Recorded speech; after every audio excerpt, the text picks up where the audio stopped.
ये इनमें करीमी है कि ये हर किसी को पहले तो बुलाते नहीं, जिसको बुला लेते हैं उसको फिर भूलते नहीं। मैंने मजमे से तायद ली है, मेरे मजमे ने मेरी तायद की है, जो मैंने दावा किया था कि तुम में से अक्सरियत वो होगी जो ये कहेगी कि मेरे ख्वाब व ख्याल में भी नहीं था, बस घर बैठे थे, किसी ने कहा भेज पासपोर्ट, चलते हैं, अचानक प्रोग्राम बन गया, सादे राह भी कहीं से नहीं था, कोई कहीं से आ गया, कोई कहीं से आ गया। ये इंतजाम तुमने नहीं किए, तुम्हारे ख्वाबो ख्याल में नहीं था, हुसैन की फरिश्त में तुम थे। अब जाके पाकिस्तान हिंदुस्तान में जिस जिस वतन से आए हो जाके बता देना लोगों को कि जो वहां पर ख्वाबे गफलत में बैठे हुए हैं कि हुसैन बुलाएगा तो जाएंगे, बुलावा ही नहीं आया। हाँ हाँ, हुसैन बुलाता है। अगली सतर कहने लगा और मेरी तहद्दे नगा आखिरी बंदे तक नजर है, हुसैन बुलाता है, लेकिन हुसैन के बुलावे का इंतजार करने के लिए बंदे को हबीब होना चाहिए। हाँ हाँ हाँ, हुसैन बुलाएंगे, लेकिन हुसैन के बुलावे का इंतजार करने के लिए बंदे को हबीब होना। कोई हबीब हो तो हुसैन खत लिखे, कोई सईद बिन अब्दुल्ला हो हुसैन कासिद भेजे। आज इसको बुलाया था उसे जमाना हबीब कहता है, हबीब कहते हैं दोस्त को। अभी हुसैन ने बुलाना था 61 हिजरी में, मां ने बचपन में ही हबीब कह दिया था। अब मैं सतर कहने लगा हूं, जो उर्दू की लताफत समझते हैं, जो अदब समझते हैं, जो नजाकत अल्फाज की समझते हैं, वो जुमला समझेंगे ये उसका हबीब है जो अल्लाह के महबूब का हबीब है। हबीब उसका हबीब है जो महबूब परवरदिगार का हबीब। बाकी सारे गंजे शोहदा में सोए हैं, हबीब की कब्र अकेली क्यों है? मैं फजाइल पढ़ रहा हूं। हुसैन ने अपने 72 में से 2 की कब्रें, अंसार की बात कर, अंसार में से हुसैन ने 2 की कब्रें अलहदा बनवाई, एक हुर की, एक हबीब की। हुर भी गंजे शोहदा में नहीं, हबीब भी गंजे शोहदा। हुर करबला से बाहर, हबीब हुसैन की कब्र के दरवाजे पे। चल मैं जुमला बदलता हूं, हुर हुसैन के शहर का दरवाजा,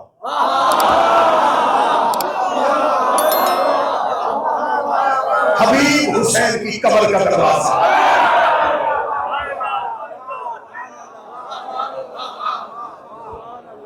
ये मेरा करीम जानता था कि क़यामत तक के लिए मेरे नौकरों ने आना है।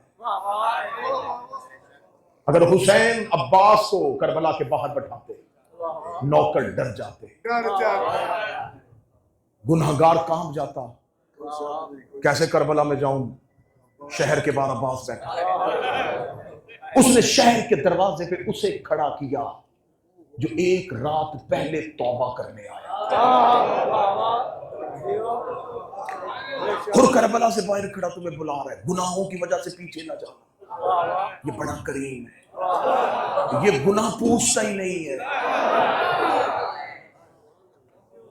इसने तुम्हारी तौबा का दरवाजा बनाया हबीब को, हबीब हुर को बनाया तौबा का दरवाजा। हुर से निकल के कब्र हुसैन पे आए, अब दरवाजे पे हबीब की कब्र। हुसैन ने हबीब दरवाजे पे क्यों बिठाया हुआ? बस ये राज सुनना और मैं ज़हमत तमाम करूं, हबीब दरवाजे पे क्यों, ये गंजे शोहदा पे क्यों नहीं, क्यों दरवाजे पे आए हबीब? इसको हुसैन मौला ने खत लिख के बुलवाया। मैं फजाइल पढ़ लूं, हजरत हबीब का फजाइल पढ़ लूं।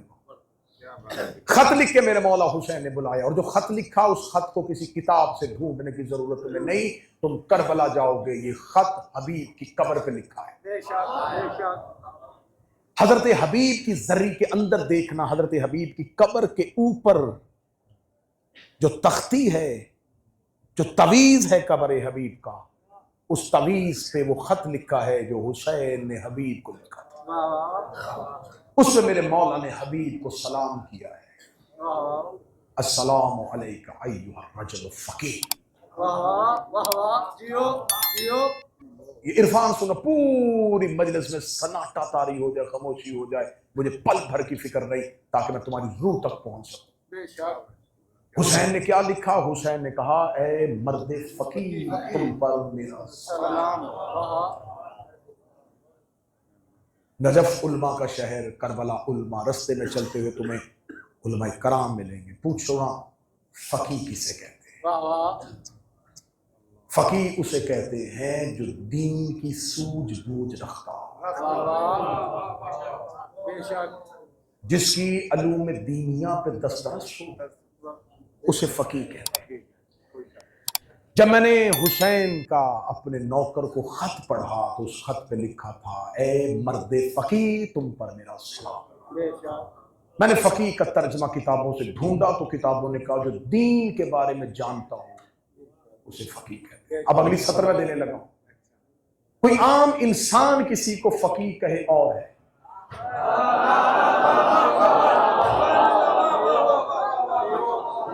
मैं किसी को फकी कहूंगा तो इसका मतलब यह है कि मैं जानता हूं कि मेरी इल्म के मुताबिक, मेरी नजर में इसके पास मुझसे ज्यादा दीन की दस्तरस है। मेरा किसी को फकी कहना और है। अब सतर देने लगा हूं, जिसको खुद दीन ही फकी कहता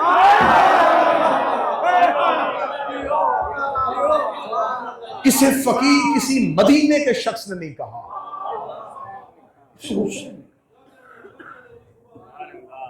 मौला हुसैन ने कहा, ए मर्द फकी, तुम पर मेरा सलाम। जब मैंने ये खत पढ़ा तो मैंने कहा कि जरूर हजरत हबीब कूफा में बतौर फकी मशहूर होंगे। तो हुसैन ने फकी कहा। मैंने हजरत हबीब की जिंदगी की छोटी से लेकर बड़ी किताब खोली, मुझे हबीब की जिंदगी का कोई एक ऐसा चैप्टर, कोई बाब नहीं मिला कि हजरत हबीब ने अपनी जिंदगी में कहीं बतौर फुकाहत मशहूर हुए। फकी है ही। हजरत हबीब की जिंदगी में हजरत हबीब को दीन में मसले बताते हो, लोगों को शरीयत के बारे में रहनुमाई देते हो। जब हजरत हबीब की जिंदगी में ये सब नजर ना आया तो मैंने कहा, फिर हबीब फकी क्यों? किसी को कोई बंदा टाइटल दे तो इसका मतलब है कि उसे उस ओहदे का पता है। हुसैन जानते थे तो फकी कहा, तो हुसैन ने फकी क्यों कहा? ये राज मैं तुम्हारे हवाले करूंगा, तुम्हें पूरे सफर में ठंडक देगा। जब करबला में जाके हबीब की कब्र चूमोगे तो नौकर का चलना याद आएगा। हुसैन ने हबीब को फकी क्यों कहा? मैं ढूंढता रहा, मेरे अंदर बेचैनी रही, अंदर तड़प पैदा हो गई। हुसैन ने फकी क्यों कहा? हुसैन ने फकी क्यों कहा? हुसैन ने फकी क्यों कहा? आयतुल्लाह अली मराशी ने अपनी किताब में फकी की तारीफ करते हुए जुमला लिखा। उस जुमले ने मुझे सुकून दिया, मुझे ठहराव दिया। अली मराशी ने कहा कि अगर किसी इंसान के सामने एक वक्त में दो इबादतें इकट्ठी हो जाएं और वो ये तयन कर ले कि इसमें से किसे रखना है, किसे बचाना है, उसे फकी कहते हैं।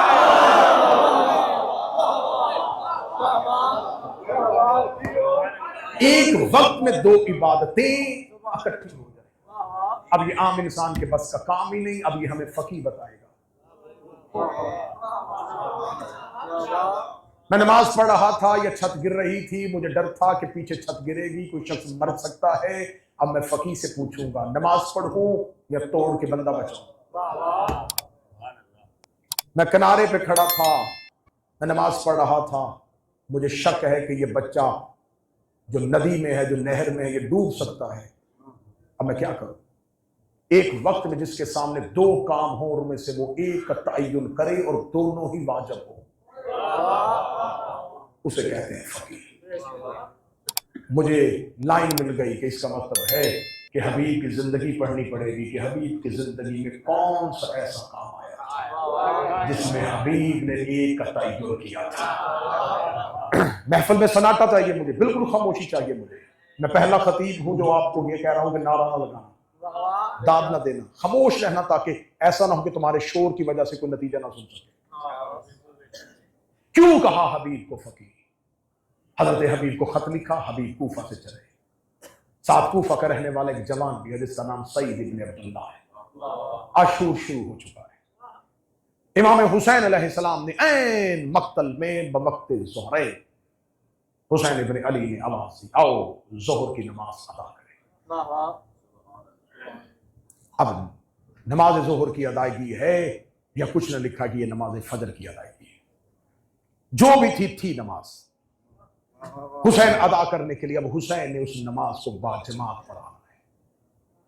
जनाब सईद ने जनाब हबीब से कहा, ए हबीब मुझे अंदेशा है कि जब हुसैन नमाज पढ़ाने लगे तो दुश्मन किसी इस मौके को गनीमत जान के हमला ना कर दे। अब हमें क्या करना चाहिए, नमाज पढ़े या हुसैन के तहफ्फुज के लिए आगे खड़े? जनाब हबीब ने सईद से कहा, किस्मत के साथ हो सकता है ये आखिरी नमाज हो और वो भी हम हुसैन के पीछे न पढ़ सके, तो ये क्या होगा? ये सवाल मैं नहीं बताऊंगा, तुम हुसैन से पूछो। सईद चले और मौला हुसैन के पास आए।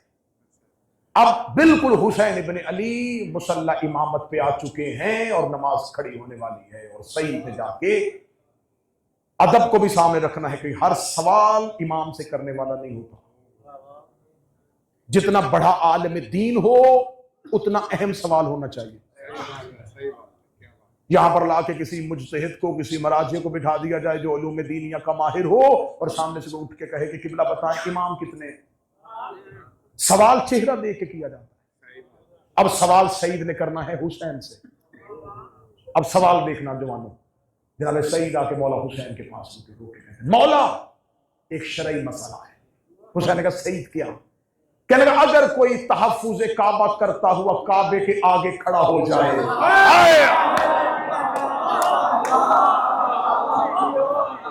अगर कोई शख्स तहफ्फुज़ काबा करता काबे के आगे खड़ा हो जाए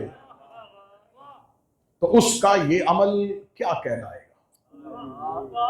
मौला हुसैन ने सईद के चेहरे से सईद की नीयत को समझा। हुसैन जेर लब मुस्कुराए और मुस्कुरा कहते, हाँ अगर मकसद तहफ्फुज़ काबा हो तो फिर अजर में अजाफा है। ये कह के हुसैन ने कहा अल्लाह अकबर, और सईद हुसैन के आगे खड़े हो। सईद हुसैन के आगे खड़े हो गए, क्योंकि हुसैन ने बता दिया अगर मकसद तहफ्फुज़ काबा हो। अब उसे खबर थी मैं इमाम के आगे खड़े होने वाला हूं, क्या जवाब दूंगा कि मैंने नमाज में इमाम के सामने खड़ा हो। इमाम के आगे खड़ा हो गया, और इमाम के आगे खड़ा होके सईद ने खड़े हुए। सामने से तीर अंदाजों का वही जो खतरा सईद को था। तीर अंदाज इस सोच में बैठे थे, हुसैन नमाज शुरू करे, हम टीले से तीर भेजे। इधर से तीर अंदाज टीले से उठे। उन्होंने देखा कि हुसैन के आगे कोई खड़ा है, और बिल्कुल हुसैन के आगे खड़ा है। हुसैन ने अल्लाह अकबर कहा, सईद खड़ा है। हुसैन रकू में गए, सईद खड़ा है। सामने से तीर चलने शुरू हुए। सईद ने बदन पे तीर लेने शुरू किए। हुसैन नमाज पढ़ते रहे। हुसैन की पहली रकत हो चुकी। सईद के बदन में इतना लहू था कि उसने हुसैन की पहली रकत पढ़वाई। हुसैन अगली रकत के क़याम में थे। सईद के बदन में ताकत थी। हुसैन रकू में गए, सईद के बदन में ताकत थी। लेकिन जो ही हुसैन का रकू से उठने का वक्त आया, मैं फजाइल पढ़ा, सईद का बदन टूट आया। सईद के अब जिस्म में शक्कर ना रही।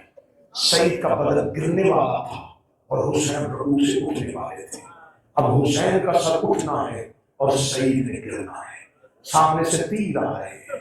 अब सईद गिरेगा तो तीर हुसैन तक पहुंच जाएंगे। अब बिल्कुल पीछे हबीब खड़ा है। सवाल सईद ने किया था, हबीब ने नहीं किया। हबीब ने सोचा अगर सईद गिर गया तो मैं क्या करूंगा। इधर हुसैन रकू के उठे, उधर सईद गिरा। हबीब ने अपनी नमाज को वहीं से तोड़ा और हुसैन के आगे आके खड़े हो गए। हुसैन की नमाज को मुकम्मल करवा दिया। हुसैन जानते थे कल कोई कह देगा कि हबीब की ये नमाज नहीं हुई थी। हुसैन ने पहले ही फकीह कह के सलाम किया।